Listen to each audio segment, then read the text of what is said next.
¿Qué tal a todos? ¿Cómo están? Y en este momento estamos, como decíamos, con una nota que hacía días que veníamos preparando sobre este conflicto que tiene como protagonistas a Ucrania y a Rusia en este año 2022. Por ello estamos en comunicación con Kevin Inverti, quien es de la ciudad de Hernando, es estudiante de Derecho de la UBA. ¿Cómo estás, Kevin? Bienvenido a la radio. ¿Cómo estás? Muchísimas gracias por esta presentación. Bueno, buenos días a todos y muchas gracias por estar escuchando y por esta cálida invitación.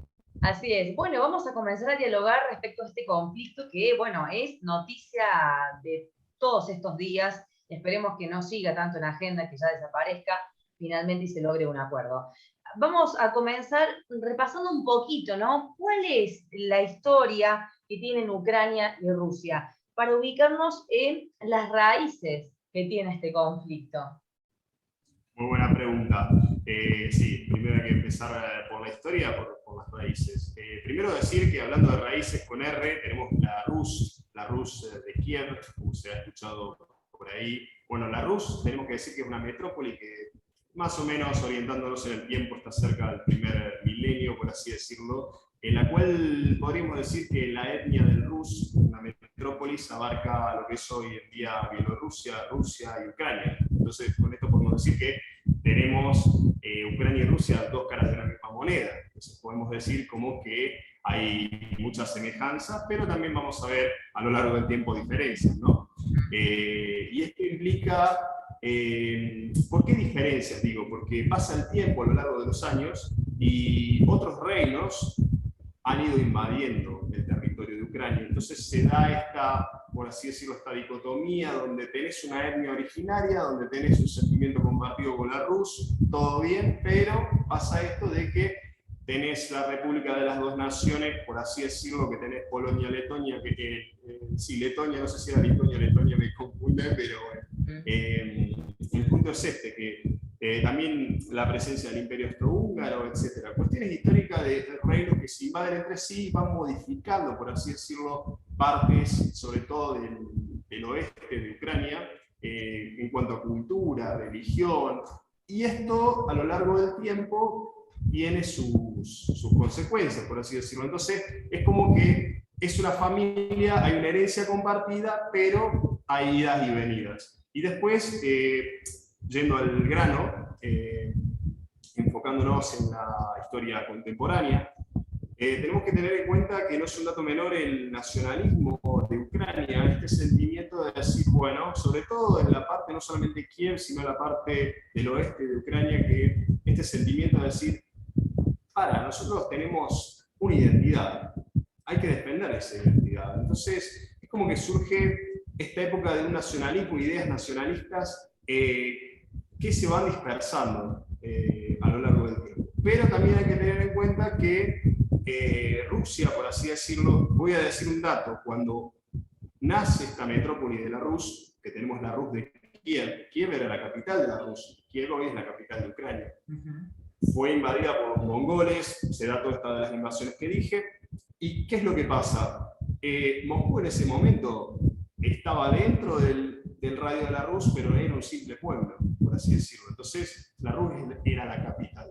Pero como digo, pasó el tiempo, se modificaron las culturas en cuanto a estas invasiones, etcétera, etcétera. Lo que pasa es que Rusia, adelantándonos en el tiempo, tenemos esta cuestión de que aparece el zarato ruso, que sería el imperio, la Rusia imperial. Esto bueno, Ucrania era parte de la Rus, entonces, aparte es terreno que está cerca, somos familia, bueno, entonces, vamos, Ucrania, entramos en Ucrania, nos anexamos a nuestro territorio, somos todos familia. Bueno, entonces, se da esto de que invaden Ucrania. Y, bueno, Ucrania pasa a ser parte del imperio.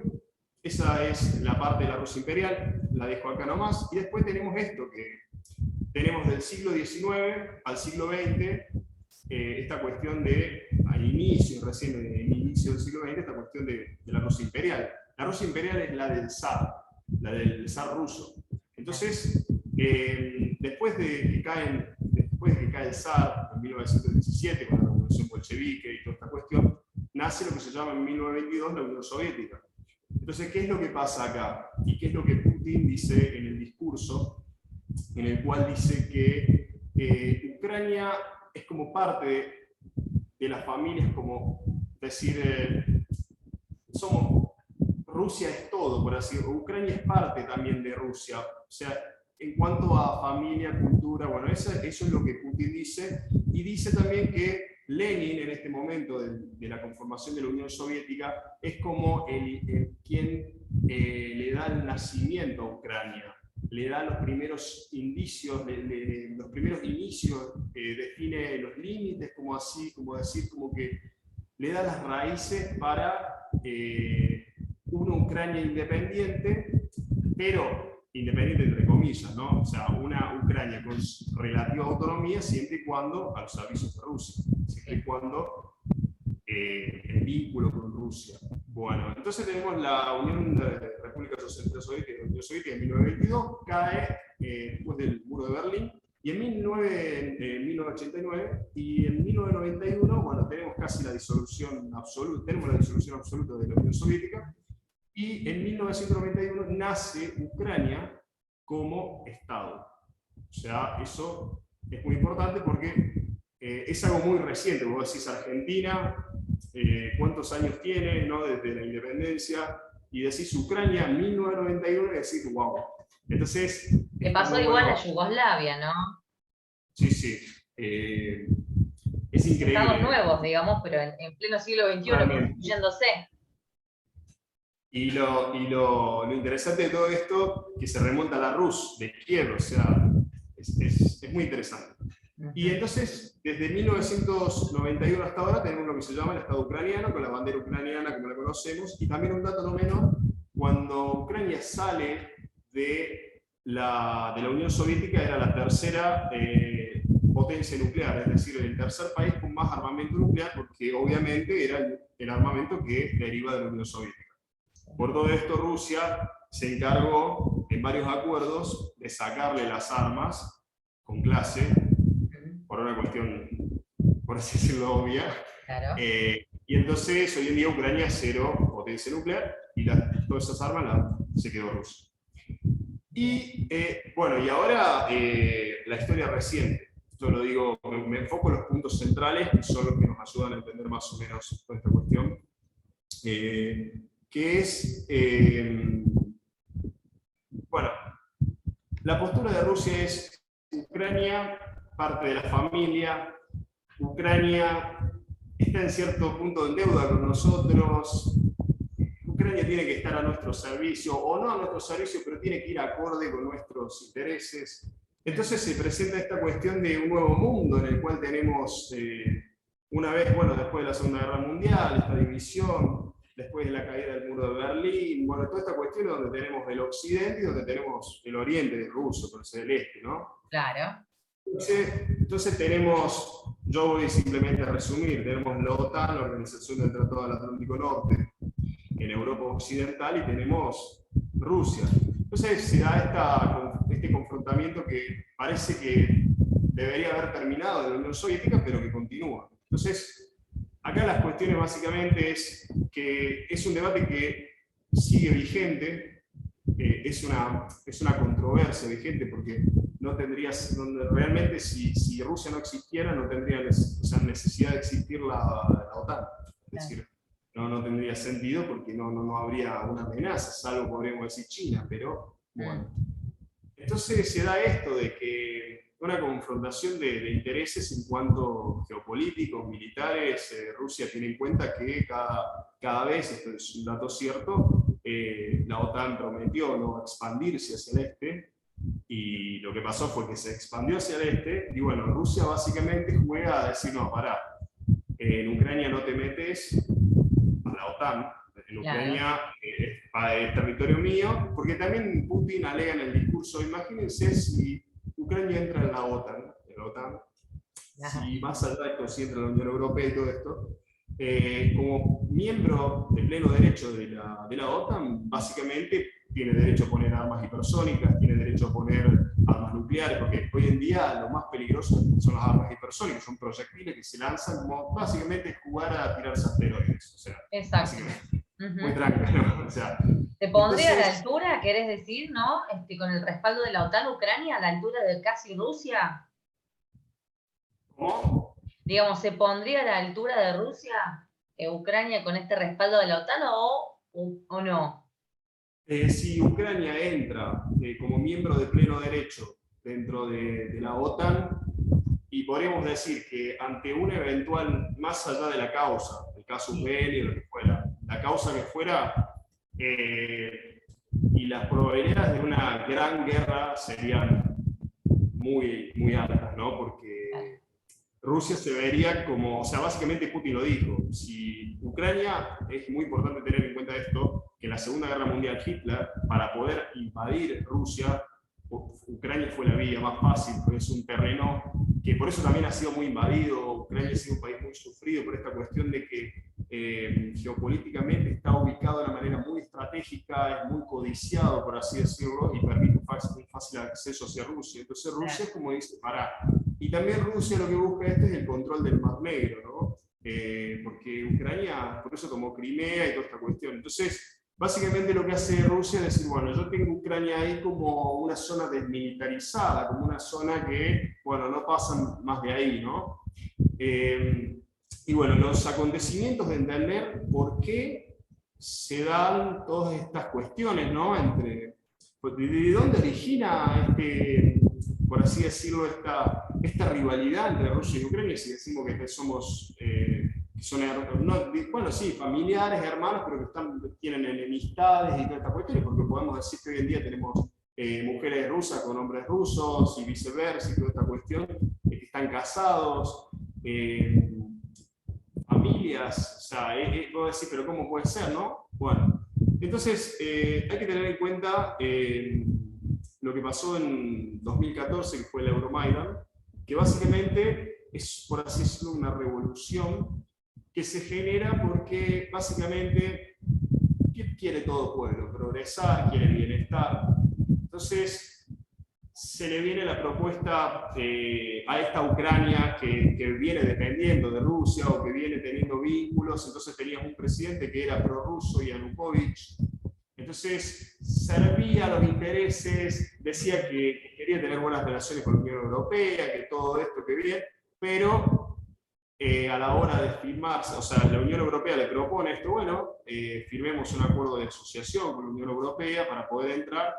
Y cuando todo empezó a hacerse concreto, claro, la gente veía Alemania, veía Francia, veía Italia, decía, wow, tienen el euro, tienen esto, tienen otro, mirá si nosotros somos parte. Entonces la gente, ¿qué quiere? Eso. Entonces, de estar en un vínculo con Rusia, la gente dice, no, queremos esto. Entonces cuando se genera este sentimiento pro-europeo, pro ser parte de la Unión Europea y toda esta cuestión, bueno, empiezan todos estos problemas donde el presidente Yanukovych empieza a mostrar realmente que depende de Rusia, depende de Putin. Básicamente lo que pasó fue lo siguiente, tenía que ir a firmar el acuerdo de asociación y desapareció en un auto, terminó en Rusia, o sea que es igual.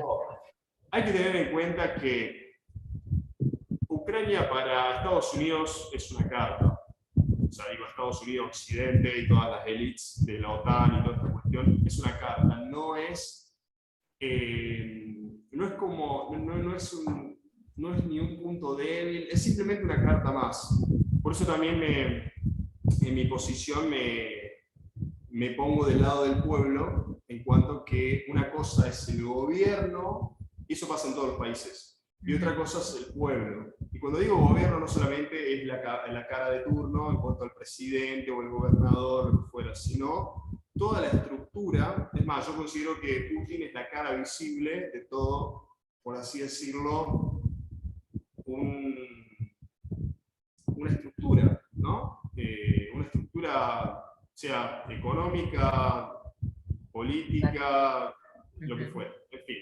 Entonces, hay muchos intereses de por medio y en estas situaciones, bueno, volviendo al punto, el Euromaidan. Se da esta revolución, pero no fue una revolución cualquiera, fue una revolución donde hubo muchos muertos. Entonces, del lado pro-europeo, por así decirlo, la gente dijo basta, por así decirlo. Entonces, empezó a generarse, ya había, como digo, el territorio de Ucrania había sufrido un territorio muy sufrido, donde una parte tuvo invasiones, entonces cambio de cultura. Entonces, más allá de esta cuestión nacionalista que había de antemano, se presenta también esto de unirse o no a la Unión Europea. Entonces, la parte del este, que son prorrusos, tiran para Rusia, y la parte del... Entonces, como que hay unas idas y venidas, y bueno, se genera todo el Euromaidan, muchos muertos, lamentablemente, y bueno, y ahí empiezan las tensiones, y ahí se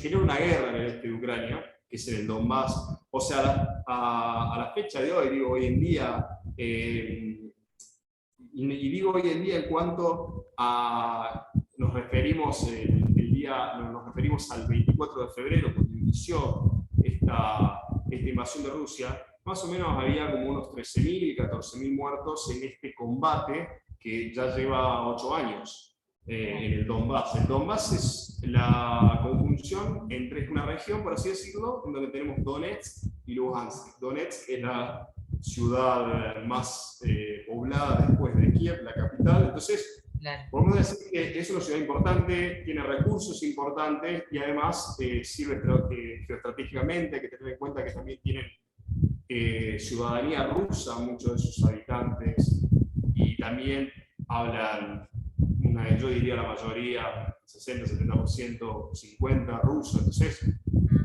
todo esto llevó a una guerra civil.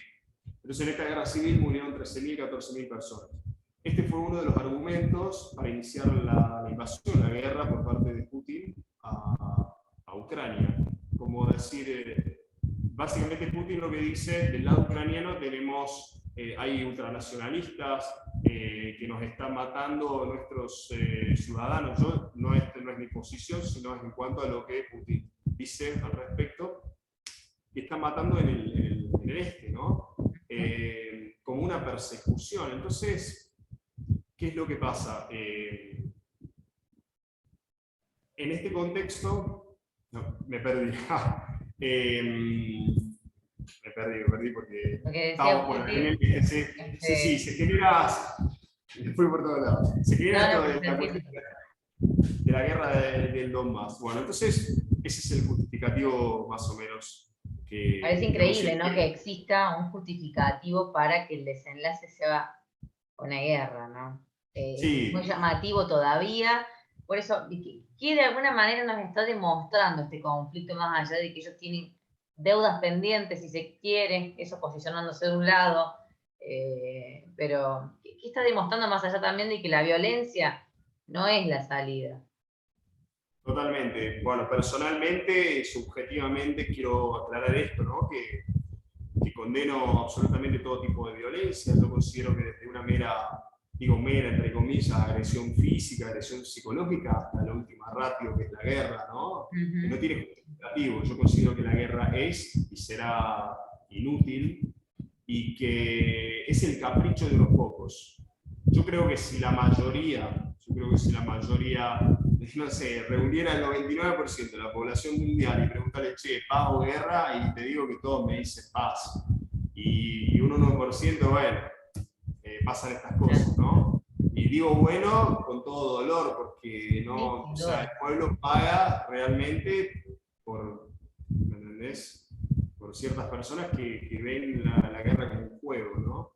Y también decir que, metafóricamente, ¿por qué digo esto? Porque yo considero, esto es una posición personal, que Putin no pone un solo soldado en Ucrania sin el consentimiento de Xi Jinping, el presidente de China, y de Biden. O sea, con esto estoy diciendo, digo metafóricamente, no necesariamente tiene que ser la persona de Biden, sino el sistema, ¿no? Pero es una posición personal. Y creo que, si bien sorpresa para muchos, todo esto que está ocurriendo, para ellos es habitual, ¿no? Tristemente diciendo. Claro, como para nosotros la inflación altísima, tristemente también, el tema de las invasiones en ellos para saldar viejas cosas, ocurre de este modo. Ahora, este tema de el rol de las intervenciones militares, ¿no? ¿No tiene un enfoque que ya está un poco rancio? Mira, la lógica nos, y en cuanto a la enseñanza, ¿no? Tantos muertos a lo largo de la historia, tantas guerras sin Claro, sentido, la lógica te dice que no, o sea, te dice que ya está, que cuántas más guerras queremos. O sea, eso es lo que dice la lógica. Ahora, los hechos muestran que pareciera como que mientras haya humanidad va a haber guerra. Yo no pienso, o sea, yo sí, no avalo eso. Es triste lo que uno ve, ¿no? Es triste que unos pocos tengan la decisión sobre todo. Si acá no hablo exclusivamente del gobierno ruso, si no hablo en general, yo creo que todas las naciones pasan por esto, ¿no? O sea, sobre todo países, por ejemplo, como Argentina, que tenemos problemas económicos. Yo creo que nosotros como argentinos tenemos el potencial para salir adelante, pero creo que ciertas personas no pasa por poder, sino pasa por voluntad, es decir, por poder hacerlo. Nosotros los argentinos podemos lograr una gran Argentina, pero por voluntad de pocos, la decisión es que Argentina está muy bien como está ahora. Entonces, esto lo mismo que pasa acá es lo mismo que veo en estos conflictos, ¿no? Que me duele realmente lo que está pasando el pueblo ucraniano. seguro. ¿Se estaría avanzando hacia un nuevo orden en donde se posicionan a estos países, ¿no? Y, ¿en qué rol, en qué figura y en qué orden? En lo que ya es la escala que conocemos, ¿no? De la lucha de las potencias, ¿no? Estados Unidos, China. eh, Es una pregunta muy inteligente, sí. Te lo confirmo, digo, mi posición. sí. Entramos en un nuevo orden, entramos en un nuevo mundo. Ujú. Eh, el eje pasa de, podríamos decir, a ver, con esto no digo que se termina, ¿no? Pero pasa el eje desde Estados Unidos a Europa, sobre todo de Estados Unidos pasa a China. Va a ir pasando progresivamente. Claro. A nivel América, como yo lo veo, Estados Unidos va a empezar a sufrir mucho económicamente bastantes cuestiones, sobre todo económicas y sobre todo una gran crisis que se avecina, que es la de Evergrande, ¿no? Una crisis global de deuda crédito que nos falta mucho para que estalle y va a llevar al mundo a una gran recesión tipo el año 30, ¿no? Del siglo Claro, pasado, y creo que exacto. mucho peor, es a nivel global. Entonces vamos a tener Estados Unidos, un Estados Unidos, por así decirlo, débil, un Estados Unidos que ya no va a ser la megapotencia que policía del mundo, por así decirlo, ¿no? Y vamos a tener una sorpresa, ¿no? A nivel regional, Brasil, ¿no? Brasil es la sorpresa, ¿no? Hoy en día 5 reales, un euro, y dentro de no sé cuánto tiempo, no voy a tirar un tiempo, pero se va a ir para, no digo 1 a 1, pero entonces tenemos Brasil como una nueva potencia o megapotencia de América. Bien, No me atrevería a decir igual que Estados Unidos, pero no tan lejos. exacto. Esos serían los movimientos, digamos. Que de Y hecho lo estamos China, viendo con Brasil. Ya se está avisorando este tipo de escalada, digamos. totalmente. Y bueno, y China, esta cuestión de que también se va a repensar toda esta cuestión de la democracia, porque China, vamos a reconocer que tiene un modelo muy cerrado, un modelo que, en cuanto a términos de democracia, que si bien ninguna democracia es perfecta, pero deja mucho que desear, ¿no? En cuanto como yo lo veo, ¿no? Me parece que China tiene que trabajar mucho en cuanto a derechos humanos, etcétera, porque se va a encabezar como la megapotencia, ya lo es hoy, Con todo lo que y creo, comprende, ¿no? Su propio Estado. exacto. Y bueno, Rusia va ahí con China, o sea, no digo que va a ser la megapotencia, pero va, o sea, va a estar agarrado a China y es Tiene más más ahora posibilidades de ligar, digamos, con ellos.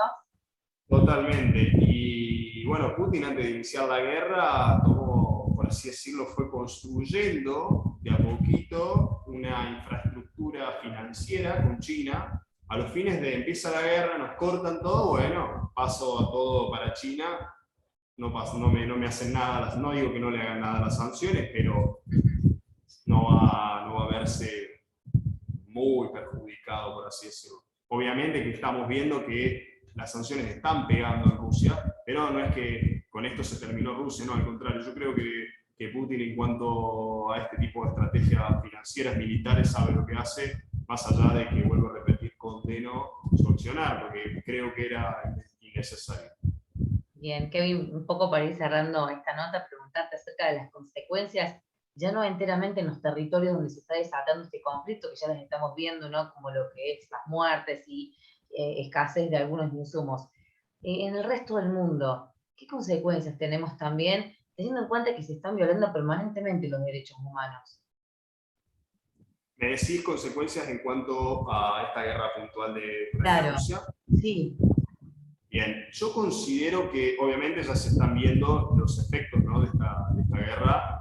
Para darte un ejemplo, la harina, como sube, te sube el claro. pan, pero yo considero que si bien es cierto esto, y si bien está en todos los medios, y si bien es algo que está latente, todo esto del conflicto en Rusia, yo considero que no es lo más fuerte no son las consecuencias más fuertes que vamos a ver y los próximos pasos va a ser que China va a invadir Taiwán, después Israel va a atacar Irán, entonces vamos a tener otros cambios. Lo que sí voy a decir que económicamente este año no va a ser de los mejores, sobre todo por esta cuestión. Yo creo que lo más fuerte de todo va a ser esto de Evergrande, la caída, la quiebra de Evergrande, que va a ser un colapso mundial muy grande y económicamente les va a pegar a todos. No creo La que gente deja de comprar, de consumir justamente, que es una de las características de esas crisis. totalmente, totalmente. Y quería agregar una cosa también, que no todo es negativo, sino vamos a Seguro. dar datos positivos en cuanto a lo que yo considero personalmente, Sí, por es favor. que yo veo que, al menos como lo veo yo, llevarle tranquilidad al pueblo, porque se ha desatado mucho miedo, como pánico, he visto, ¿no?, en la gente por esta cuestión de que va a haber una guerra nuclear, va a haber una guerra con la OTAN, va a haber una guerra Claro. todo Imaginamos eso. guerras por todos lados, incluso al lado nuestro también. Totalmente, totalmente, totalmente. Entonces, la noticia positiva es que la guerra en Ucrania creo que no nos faltan, yo diría días, o mejor, o podríamos decir semanas, pero días. Yo creo que si Putin quiere, en 24 horas toma Ucrania, militarmente hablando. Y lo positivo es que yo creo que lo que va a hacer Putin va a ser conquista Kiev, que no falta mucho porque ya la tiene rodeada, y una vez que la conquista, dice, bueno, nos sentamos en la mesa de negociaciones, yo quiero el Donbass, yo quiero Crimea, ya les destruyó todo el ejército, los desmilitarizó, Claro. y acá viene lo positivo para todos. Los rusos no se van a quedar en Ucrania, salvo estos territorios particulares del este y del sur. Va a devolver a Ucrania, por así decirlo, su soberanía. Claro. Por así decirlo, le va a poner condiciones como, mira, yo me voy, pero vos no entras a la OTAN. O sea, lo positivo para esto es que los ucranianos, dentro de la desgracia, van a poder tener su soberanía, es decir, somos Ucrania. Lo feo es que obviamente no van a poder tener su ejército o su infraestructura para poder defender la soberanía, ¿no? Pero lo positivo es esto, que la guerra y el sufrimiento no falta mucho para que termine, ¿no? Bien. Y esto es muy positivo. Está bueno. Y también esto que dije, que no va a haber una guerra nuclear, que son solamente cartas que se juegan para atemorizar, porque el miedo paraliza y son estrategias psicológicas que muy poderosas, que bueno, por ejemplo, Putin en este aspecto bloquea Twitter para que los rusos no estén al tanto, porque imagínate si los rusos empiezan a ver todo lo que se ve en las redes sociales, sobre todo en Occidente, que nos llegan acá a Argentina, le va a generar un cierto desequilibrio A la figura, ¿no? Totalmente. Exacto. Entonces, bueno, llevarle la tranquilidad a la gente, ¿no? Está muy Que bueno tanto eso también. Porque además es que hay mucha fake news y está muy bueno lo que aclarás también, porque hay que ver qué leemos también y a dónde se apunta, ¿no? Con esos textos que leemos, porque generalmente tienden a que el pánico sea protagonista y en realidad lo que están viviendo lo peor en este momento son los ucranianos. Así que... Totalmente, totalmente. Así que toda la solidaridad desde nosotros para nuestro querido pueblo ucraniano. Así es, Kevin, queremos agradecer tu tiempo, tu predisposición, porque sabemos que estás Muchas preparado gracias. para esta nota. Y bueno, desde la radio vamos a estar compartiendo y haciendo hincapié en que hemos compartido este cúmulo de cosas, un poco por ahí resumidas, porque la historia es más amplia, siempre lo decimos, pero una manera de ofrecer un panorama de lo que está pasando y de lo que podría llegar a suceder, en este caso con este conflicto puntualmente que une a Rusia y a Ucrania. Totalmente, te agradezco de todo corazón por esta hermosa entrevista, porque está muy, muy bueno este intercambio, ¿no?, de información, porque nos ayuda a ambos a reflexionar y, ¿por qué no?, compartirlos a todos. Seguramente. Muchísimas gracias y muchas gracias a todo el equipo de Red Sur. Estamos a disposición y hasta la próxima, ¿eh?